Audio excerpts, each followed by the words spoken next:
जैसे कि बाइबल में लिखा है, मैं तुम्हारा चंगा करने वाला यहोवा राफा हूँ।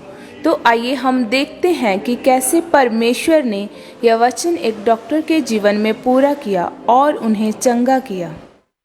सबको जय मसीह की। मेरा नाम डॉक्टर नीलम सिंह है। मैं मध्य प्रदेश भोपाल की रहने वाली हूँ। आज मैं अपने जीवन की अद्भुत गवाही देने जा रही हूँ। 25 जुलाई 2022 की बात है। मैं अपने हॉस्पिटल में मेडिकल कॉलेज के ओटी में ऑपरेट कर रही थी। ऑपरेट करते करते मुझे चक्कर से आने लगे, वीकनेस लगी, मैं बैठ गई। फिर मैंने ऑपरेशन ख़त्म किया किस तरह और अपने रूम में गई। रूम में जाने के बाद मुझे ऐसा लगा कि मुझे लेफ़्ट साइड में काफ़ी वीकनेस है। हाथ में वीकनेस हो रही थी, मोबाइल नहीं पकड़ पा रही थी और चलने में भी मुझे थोड़ा सपोर्ट लेना पड़ रहा था। मुझे ऐसा लगा कि कुछ प्रॉब्लम है। पहले लगा शायद थकान से होगा, लेकिन उसके बाद वो बढ़ता गया। तो मैंने अपने फिजिशियंस को कंसल्ट किया। ऐसा सस्पेक्ट किया उन्होंने कि हेमरेज हो सकता है और इसलिए एमआरआई बहुत ज़रूरी था। जब डॉक्टर ने एमआरआई की तो एमआरआई की रिपोर्ट में ब्रेन हेमरेज आया। ब्रेन हेमरेज आने के कारण थोड़ी क्रिटिकल कंडीशन मानी गई और मुझे आईसीयू में एडमिट किया। आईसीयू में मेरा सारा ब्रेन हेमरेज के सबसे ट्रीटमेंट शुरू हुआ। मुझे आईवी स्टार्ट किया गया, इंजेक्शंस लगे, कैथेटराइजेशन किया गया। ब्रेन हेमरेज की वजह से मेरा लेफ़्ट साइड पैरालाइज हो गया था। ख़ास तौर से हाथ और पैर और कमर का हिस्सा, मेरे मुंह सुन्न हो गया था। मेरे पूरे बॉडी में बहुत तकलीफ़ थी, दर्द काफ़ी था और इस कारण से मेरी कंडीशन क्रिटिकल थी। मैं कोई भी अपना काम प्रॉपरली नहीं कर पाती थी। वीकनेस मेरे पूरे बॉडी में थी। मुझे पाइप डाला हुआ था यूरिन के लिए। 11 दिन के लगभग मैं आईसीयू में थी। आईसीयू में मेरे भाई भाभी मेरी टेक केयर करते थे। जब 11 दिनों बाद मैं घर आई तो मैं एक तो हार्ड बेड पे सोती थी, सॉफ्ट बेड पे मैं सो नहीं सकती थी क्योंकि मुझे पूरे शरीर में दर्द होता था। करवट में तब भी नहीं ले पा रही थी। मुझे एक असिस्टेंट चाहिए होता था जो मुझे करवट दिला सके।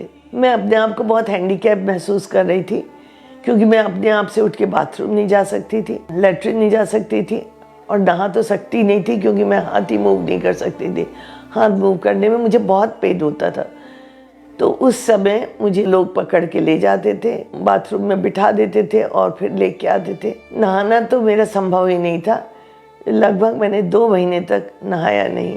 मैं सोचती थी कि मैं आज अपने शरीर की देखभाल नहीं कर पा रही हूँ, मैं उठ के नहा नहीं पा रही हूँ, साफ़ नहीं कर पा रही हूँ, मैं कितनी मजबूर हूँ। तो घर में मुझे ऐसा महसूस होता था कि मैं दूसरों पर आश्रित हूँ, बोझ हूँ, क्योंकि मैं अपने आप से कुछ कर नहीं पा रही थी। छोटे छोटे काम के लिए मुझे किसी न किसी को बुलाना पड़ता था या सहारा लेना पड़ता था। जब मैं बीमार थी और पैरालाइज थी तो मैंने अपने बच्चों को अपनी बीमारी के बारे में नहीं बताया क्योंकि वो लोग बाहर थे।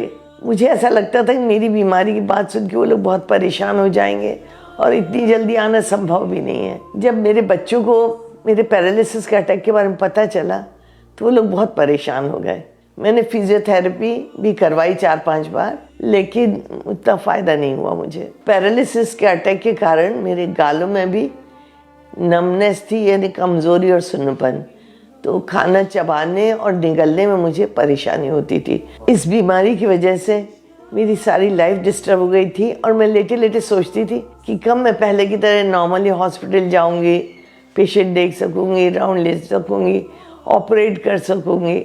मेरे अंडर बहुत सारे डॉक्टर्स थे, मेरे अंदर पीजी स्टूडेंट्स थे जो थीसिस कर रहे थे, उनको गाइड करना, क्लासेस लेना, मेरे ये सारे काम रुक गए थे क्योंकि मैं हर चीज़ के लिए डिपेंडेंट थी। मैं कार ड्राइव नहीं कर सकती थी, मैं कहीं घूम नहीं सकती थी, अपने काम नहीं कर सकती थी। मैं काफ़ी मेंटली डिस्टर्ब फील करती रहती थी। जब मैं पूरी तरह बेड पर थी, मेरा भरोसा परमेश्वर पे था क्योंकि मैं अंकुर नरूला मिनिस्ट्री से काफ़ी समय से जुड़ी थी, 17 से। मैंने कई लोगों को ठीक होते हुए देखा था, चंगाई देखी थी। मैं लगातार मिनिस्ट्री से जुड़ी रही, प्रेयर माउंटेन की प्रेयर देखती रही। इस तरह मेरा विश्वास बढ़ता गया और मुझे विश्वास रहा कि एक दिन मैं पूरी तरह से चंगी हो जाऊंगी। 18 दिसंबर 22 को मैं अपने 2 रिलेटिव्स के साथ भोपाल से खामरा चर्च आई। वो दोनों रिलेटिव्स मुझे सहारा देकर इमरजेंसी सेक्शन में ले गए क्योंकि मैं प्रॉपरली चल नहीं पा रही थी। उस दिन पैरालाइज पेशेंट के लिए परमेश्वर के दास ने खास प्रार्थना की, उसे मैंने अपने लिए रिसीव किया। अपने हाथों को उठाओ, प्रार्थना करता हूँ जितने लोग गठिए के रोगी हैं, एक्सीडेंटल रोगी हैं, अधरंगी के रोगी हैं, अधरंग एक्सीडेंटल रोग उनकी बॉडी को छोड़ के चला जाए। उस दिन टीम ने मेरे ऊपर एनॉइंटिंग ऑयल भी अप्लाई किया। उसी टाइम पवित्र आत्मा ने मुझे छुआ।